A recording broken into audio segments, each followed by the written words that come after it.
And the Food Secretary of India, Sudhanshu Pandey, has said that India has become the largest producer and second largest exporter of sugar. He further added that global sugar shortage has triggered the demand and hence the government has decided to put a cap on it. Now remember, the government was looking to restrict sugar imports by potentially capping this season's exports at 10 million tons. Now earlier the centre permitted duty-free import of about 20 lakh metric tons of crude soybean and sunflower oil for 2 financial years. The export has gone from 0.47 LMT, 50,000 LMT, to 100 lakh metric ton. Now this is, so therefore, please take out this from your mind that this is any kind of curb. It is not curb. This is, you can very clearly see that the export is beating all records.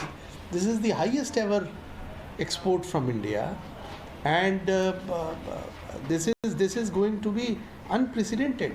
Even growth from the last year is unprecedented. It's almost 50% increase. All right, my colleague Kundan is joining us live on the broadcast for more on this. Kundan, if you could please take our viewers through what the Food Secretary spoke about today.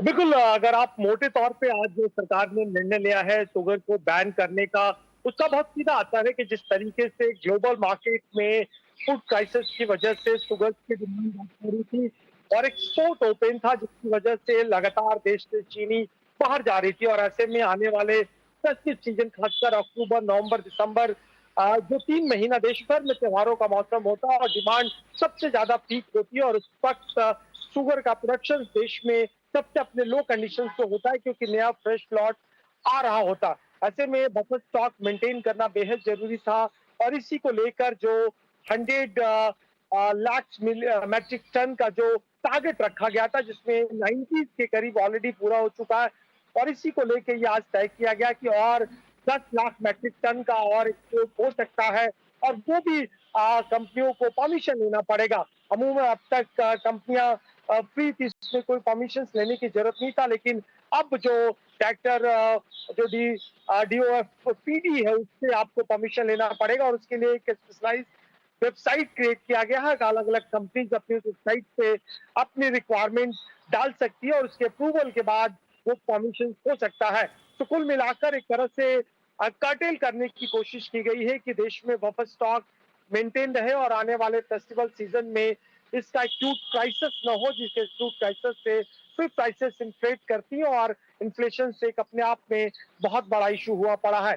इसके अलावा edible oil और खाने पीने के तेल को लेके जो इंपोर्ट किया जा रहा था उसको लेके ड्यूटी फ्री की गई है आने वाले 2 सालों के लिए, क्योंकि देश में जिस तरीके से एडिबल ऑयल की लगातार बीते 1 साल से कीमतें लगातार बढ़ी हुई है, सरकार को लगता है कि अगर दुनिया के दूसरे देशों से देश में तेल आता है और अगर वो ड्यूटी फ्री हुआ तो कीमतों पे नियंत्रण किया जा सकता है। तो कुल मिलाकर लोगों को राहत देने के लिए शुगर में आने वाले समय में चीनी की कीमतें में बढ़ोतरी न हो, रेट कंट्रोल में रहे, उसको लेकर और मौजूदा समय में जो एडिबल ऑयल, खाने पीने के तेलों की कीमतें में लगातार वृद्धि है, उसको कर्टेल किया जा सके और डिमांड मीट करने के लिए, इंपोर्ट को बढ़ाने के लिए, इंपोर्ट को इंसेंटिवाइज करने के लिए इस तरह के निर्णय लिए गए हैं।